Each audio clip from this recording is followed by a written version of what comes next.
She stole 10 years of my life. I rewrote hers, pixel by pixel. I used to believe in patterns.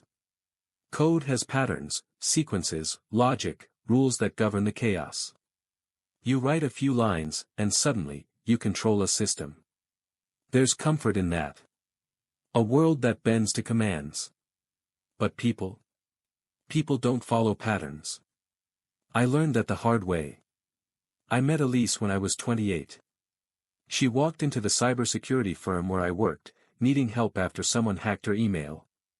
A simple job, 15 minutes of diagnostics, an easy fix. But her smile, that lingered longer than the problem. She was warm, curious, sharp in ways I admired. She asked questions no client ever did. She wanted to know the how, the why. Within months, we were inseparable. She was finishing her MBA, interning with some startup, always dreaming about bigger things. I was content behind a screen, pulling apart networks, reading lines of code like poetry. Opposites attract, they say. They forget to mention that opposites can destroy, too. We got married after a year. Small ceremony. Friends, family, her mother crying happy tears. I thought I had it all. For a while, maybe I did.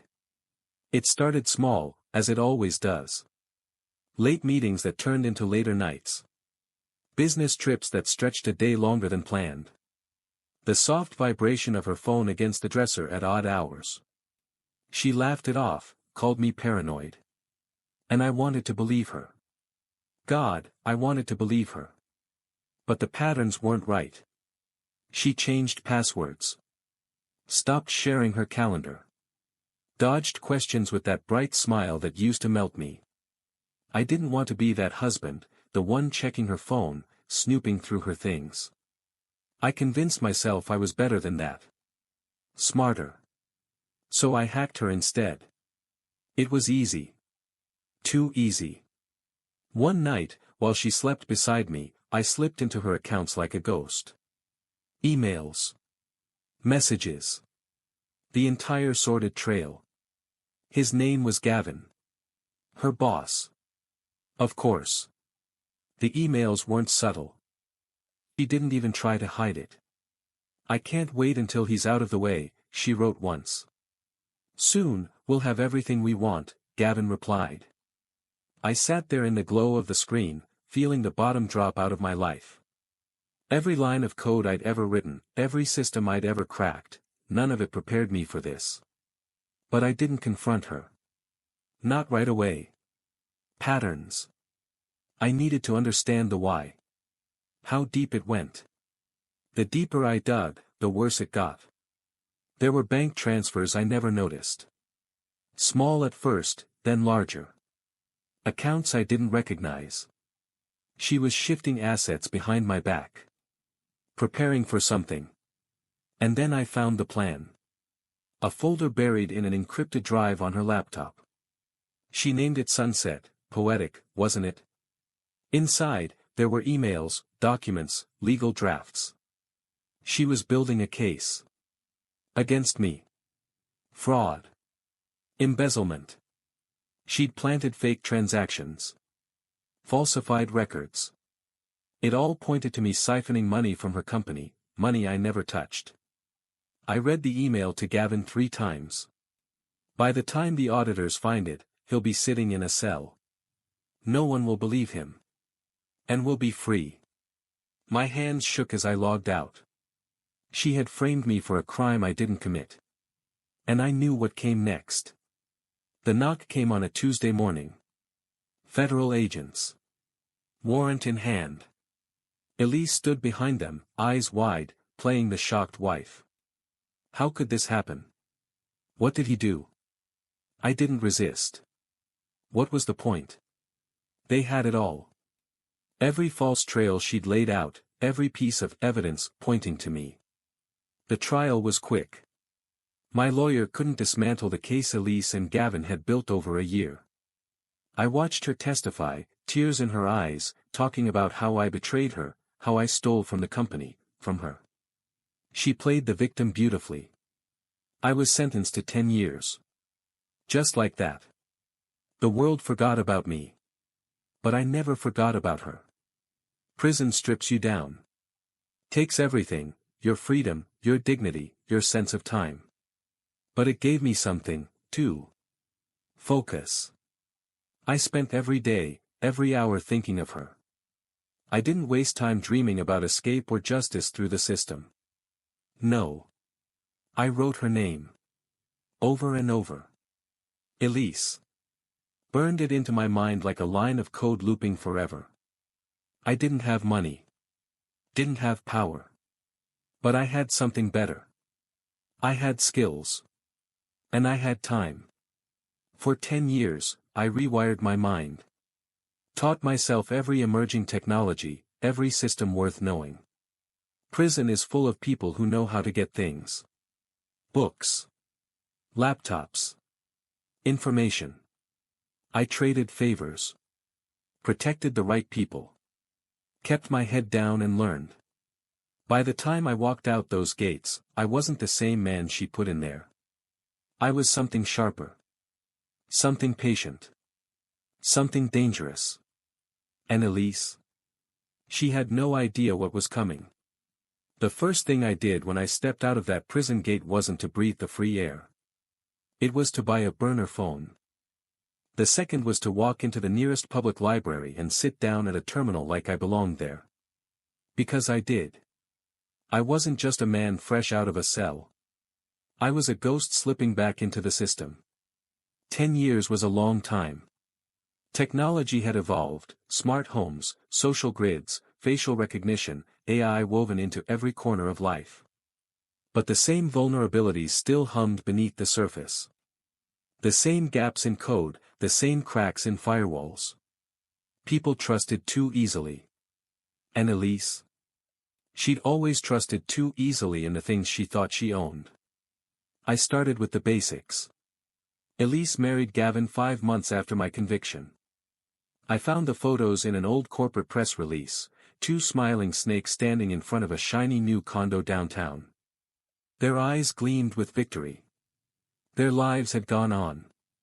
Lavish, comfortable. The company they worked for, Virion Tech, had exploded in those 10 years. New contracts, government deals, a sprawling reach into smart devices, security systems. They were players now. But it wasn't the company I wanted. It was them. I followed their digital footprints, soft at first, almost careful. I skimmed Elise's socials, Gavin's professional profiles, their property records. Elise's calendar synced to the cloud. Her house's smart thermostat linked to her email. Her new security system. Integrated with her smartphone. They were too connected. And I was hungry. I slept on floors those first few weeks. Cheap hostels. Abandoned corners where no one asked questions. Spent every spare dollar on equipment, laptops, signal jammers, custom-built hardware. I'd lost everything else. But I was rebuilding. One keystroke at a time. I started small. Her condo's heat dropped by 5 degrees every night at 3 a.m. Not enough to notice at first. Just enough for discomfort. Her car's GPS rerouted her on strange loops. Delays. Backtracking. Tiny inconveniences. Nothing traceable. Nothing consistent. But it worked. 2 weeks in, I caught the post on her private social feed. Does anyone know a good smart home tech? Our system's been glitching like crazy. I almost smiled. But I wasn't here to mess with lights. I was here to hollow her out. Her neighbors were next. A gated community. Upper crust. All of them smiling in their curated feeds. Birthday parties. Wine nights. Perfect little lives. I slipped into their networks. Quietly. Nothing flashy. A flagged transaction here. A suspicious email there. Hints. Breadcrumbs. I crafted fake profiles, anonymous tips sent to one neighbor about Elisa's hidden affairs. Falsified records suggesting Elise and Gavin weren't just business partners but part of something darker. Embezzlement. Money laundering. The community Facebook group lit up in quiet whispers. Anyone else noticed the weird transfers from Elise's accounts? I heard she's been hiding assets offshore. I stoked the fire, never too much at once. They argued. They reassured. But the cracks had formed. I sat in a dingy motel room, watching the seeds grow. This was the long game. I wasn't going to just expose her. I was going to unmake her. But the real masterpiece? The smart glasses. Virion Tech's newest project. A sleek AR headset designed to integrate with every part of daily life, emails, calendars, facial recognition. And they were launching it in a month. A public demonstration. I didn't need an invitation. I needed only the network. Every new product has vulnerabilities before it's patched. Every system has a crack when it's pushed to scale. I spent 3 sleepless weeks worming into the beta firmware. Writing scripts. Embedding triggers. One command.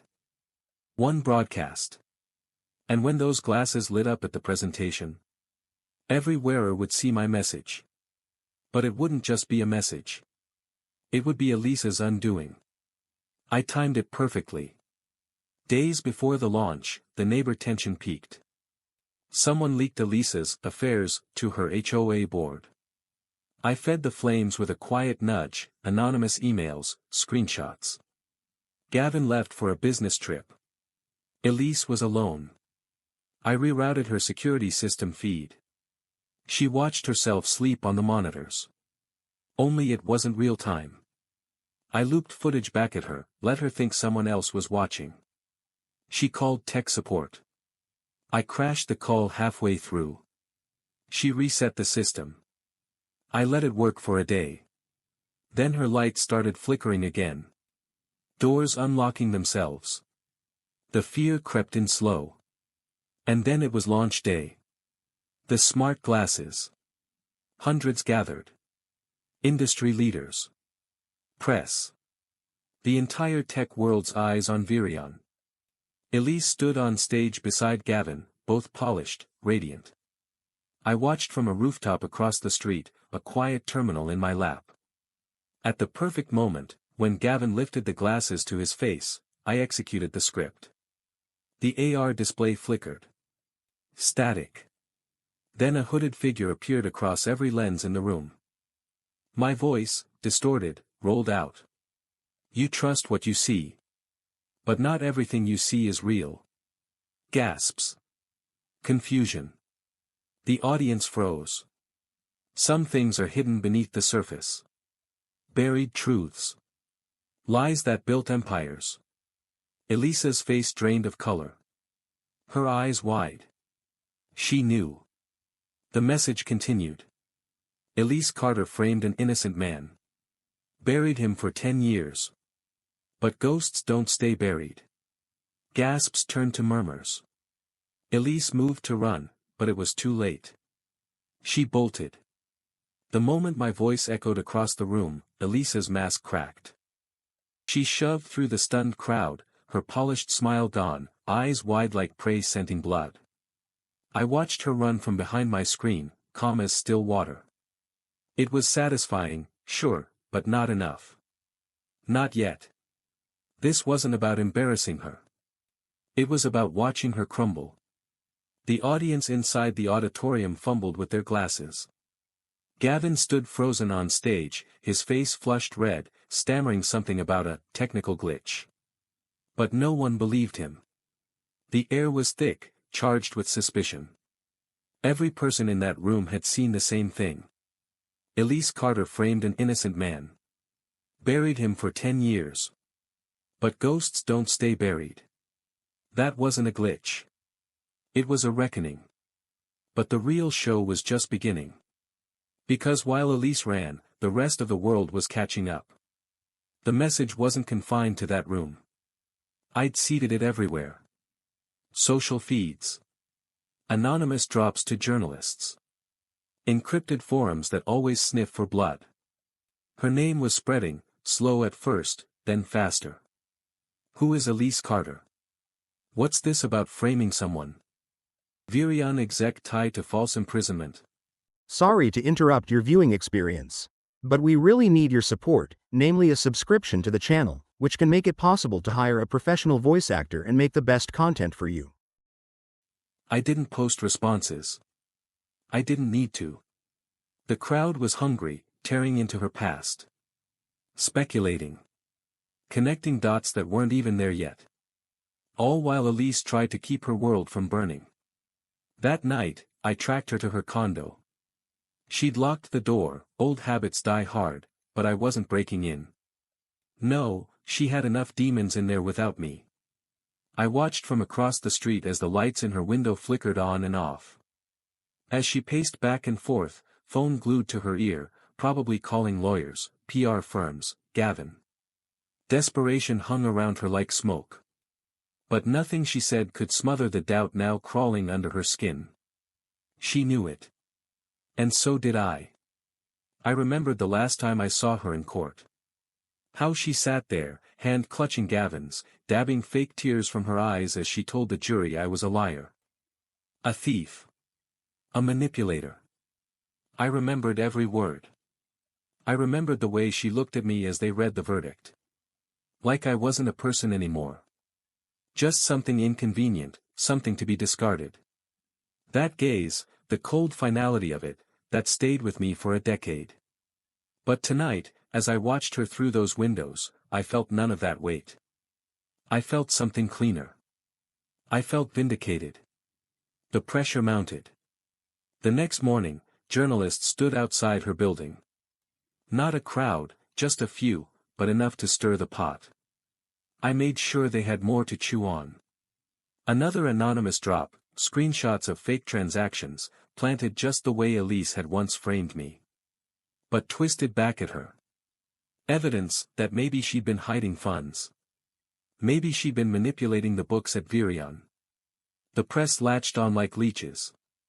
Suddenly, Elise wasn't just the polished exec on stage. She was a suspect. And Gavin?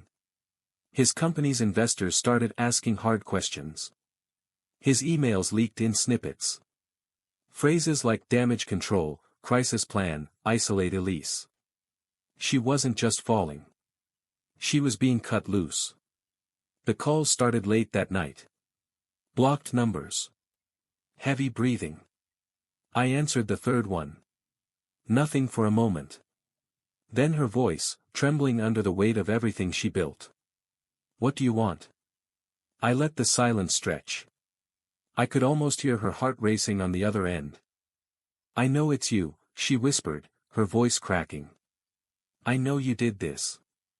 I leaned closer to the receiver, but I didn't speak. I wanted her to feel the weight of the void I left behind for 10 years. You're not going to win, she snapped. I'll find you. Her bravado was paper-thin. I could hear it fraying at the edges. I smiled. Then hung up. The next day, she made a statement to the press. Standing there, face pale, makeup thicker than usual, trying to cover the sleepless nights, the cracks showing beneath her skin. She called it slander. Said there was no truth to the allegations. Claimed it was a smear campaign by an unnamed, disgruntled individual. But no one bought it. She'd spent years curating a perfect image, and now she was cornered. Onlookers didn't care about truth. They cared about the spectacle. And Elise was on stage, unraveling for them. But I wasn't done. Because it wasn't just about breaking her publicly. It was about isolating her. One by one, I nudged her inner circle away. Friends received messages hinting that Elise had spoken about them behind their backs. Fake emails. Quiet whispers of betrayal. Investors got spooked. Even Gavin kept his distance. The texts between them, once full of shared schemes, turned cold, clinical. This is on you, Elise. Her world shrank. The pressure crushed.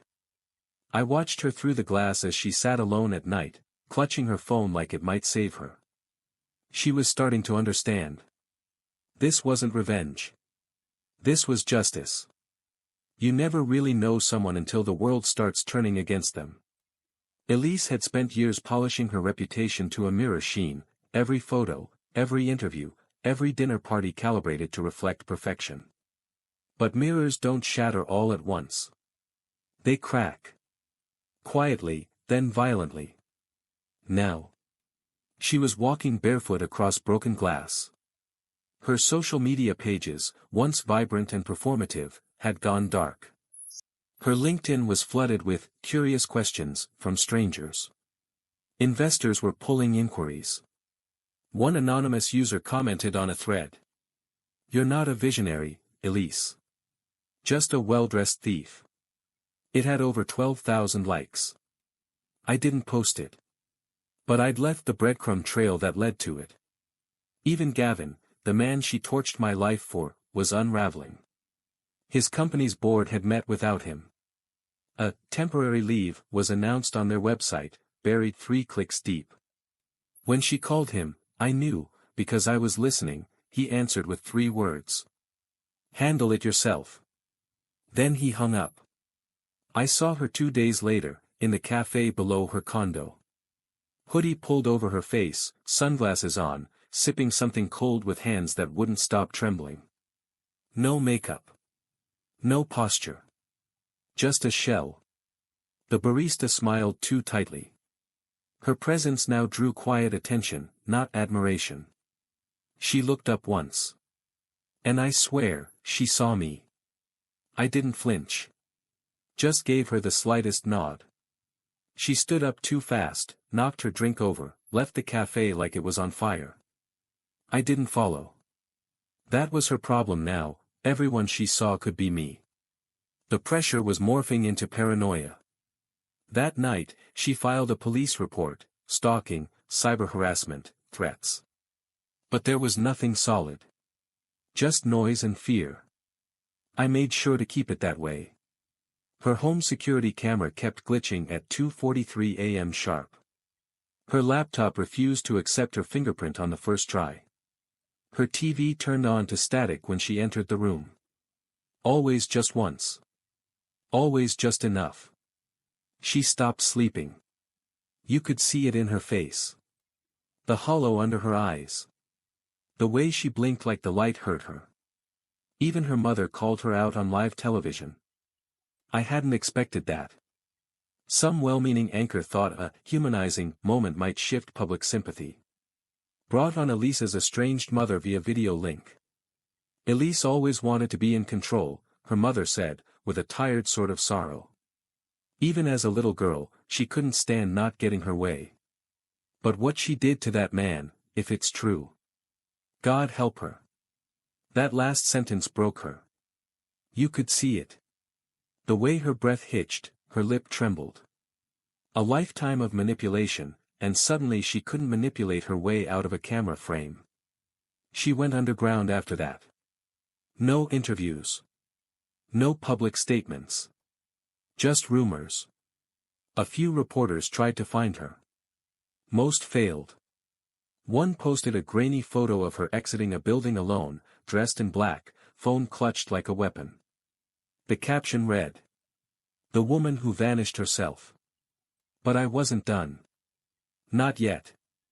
There was one last piece left to fall. I waited a week. Let her feel the silence, the chill of being forgotten. Then I sent the file. A plain, unmarked envelope.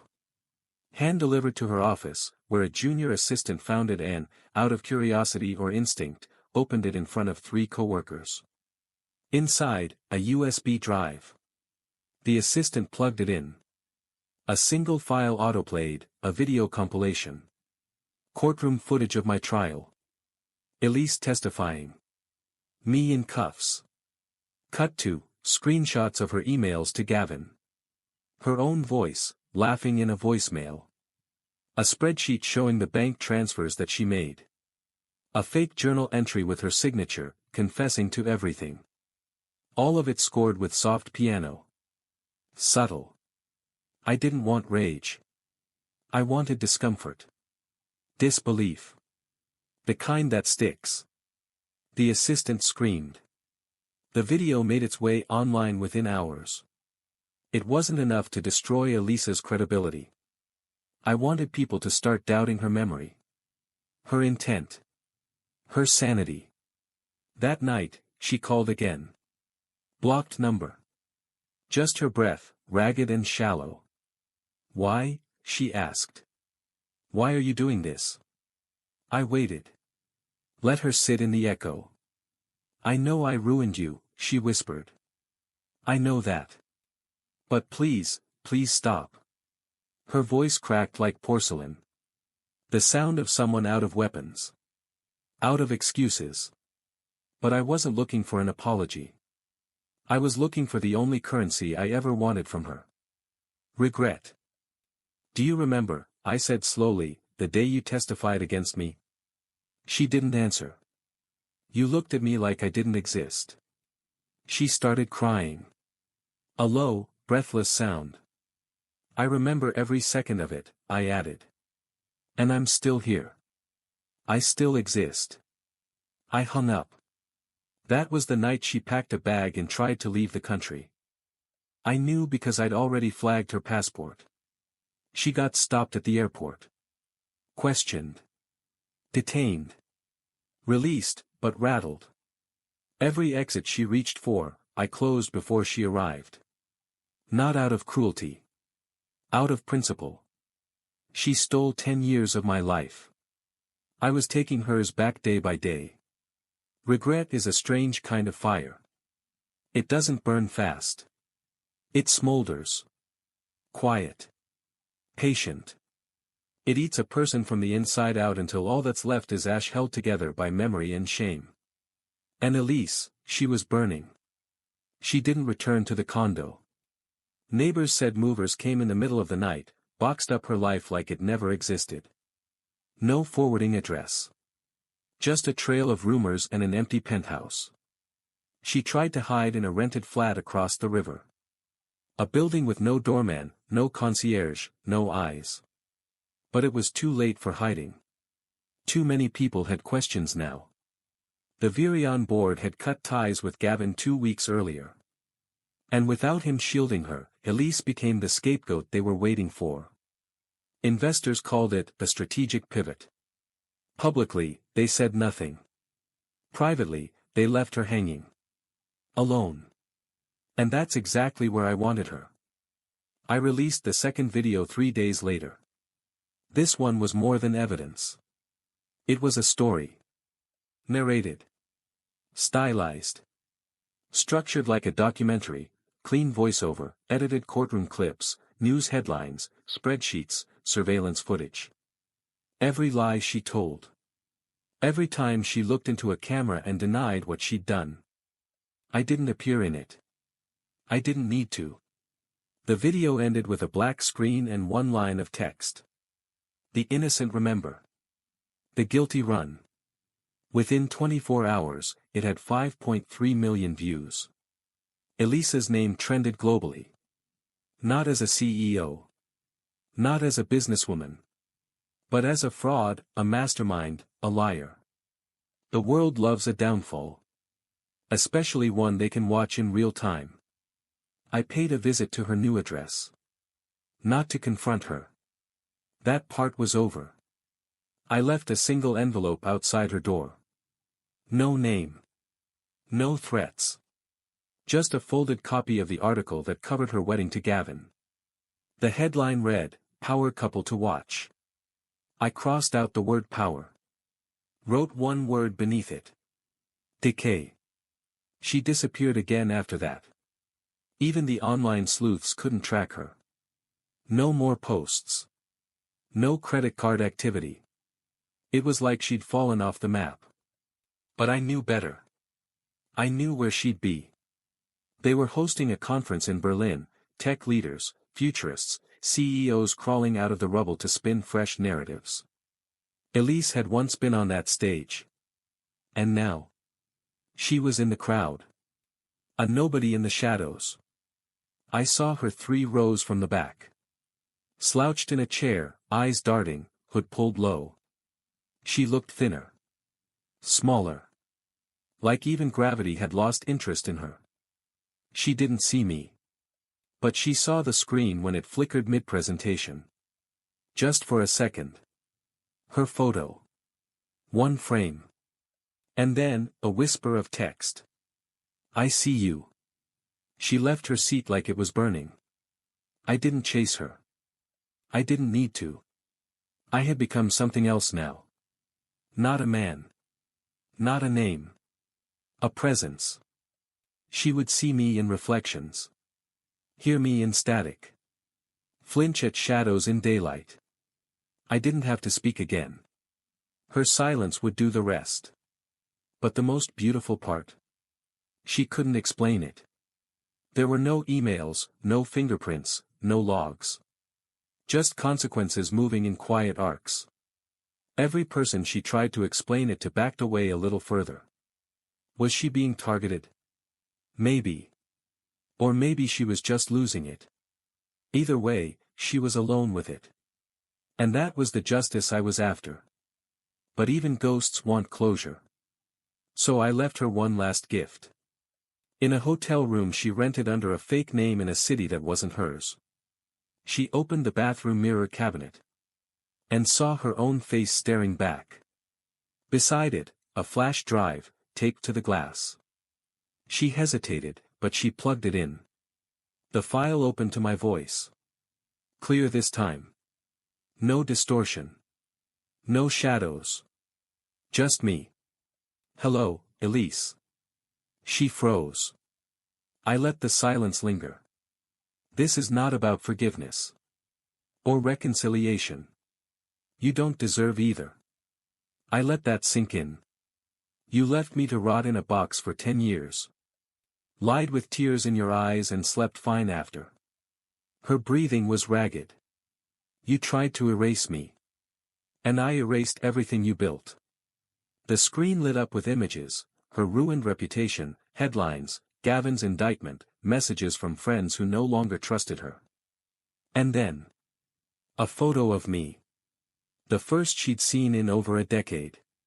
Smiling. Alive. Free. This is the end, Elise, I said. Not because I ran out of anger. But because I ran out of interest. The screen cut to black.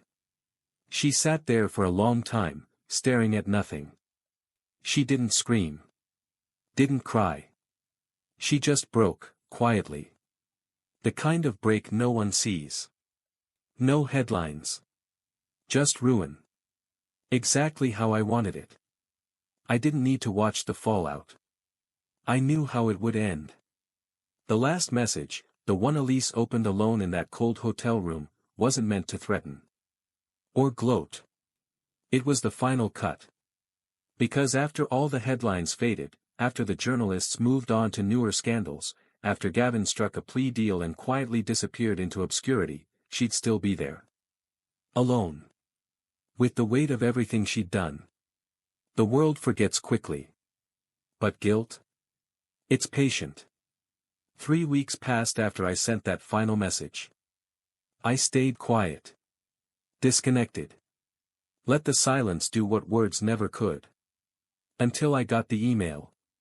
Anonymous. Untraceable. But I knew it was her. Just 5 words. What do you want now? No hello. No signature. Just desperation. She couldn't let it go. That's the thing about people like Elise, they need to be in control, even when they've lost it. They can't accept that the story is over unless they write the last page. But this wasn't her story anymore. I replied once. Simple. You. No context. Because there was nothing left to explain. She sent back a string of messages. Bargains. Promises. Please. I'll confess. I'll clear your name. I'll give you money. Please just stop. I didn't respond. Because she was the one now writing her name over and over, trapped in the loop she thought she put me in. I could almost picture her scribbling it on hotel stationery, muttering to herself in the dark. Not knowing if I'd ever respond again. That's the kind of cage no walls can hold. But I wasn't finished yet. There's a finality in watching someone lose everything, but there's justice in leaving them with exactly what they deserve. And Elise? She deserved to be seen. I forwarded her email thread, her begging, her confessions, to a handful of select inboxes. A former friend. A lingering journalist. One of her last investors. No commentary. No attachments. Just a clean thread of Elise Carter, broken and exposed. Not public. Not viral. Just enough to make sure the people who mattered knew she was still unraveling. So even in hiding, she couldn't escape the echo of her own downfall. I didn't want her dead. No, that would have been mercy. I wanted her alive, long enough to watch her own reflection dissolve. To know that no matter where she ran, no matter what new identity she tried to build, there was always a chance I'd still be watching. Because you can't erase someone who's become a shadow. You can only fear them. 6 months later, I got word from a contact, Elise had changed her name. Fled the country. Some minor corner of Europe, where she could vanish into obscurity. No job. No friends. Just a new name and the weight of her old one dragging behind her. Perfect. Let her have peace in exile. But never comfort. And me? I rebuilt. Not all at once. Not in some blaze of glory. But piece by piece. A small cybersecurity consultancy. Quiet contracts. Enough to pay the bills, to rebuild a life she tried to bury. But without the hunger that drove me before. Because revenge doesn't feed you forever. It burns bright. It burns hot. And then it leaves you with ashes. But in those ashes, I found something. Not forgiveness. Not closure. Just freedom. I stopped writing her name. I didn't need to anymore. It was carved into her own mind now. Forever. What do you think of the story? Write in the comments.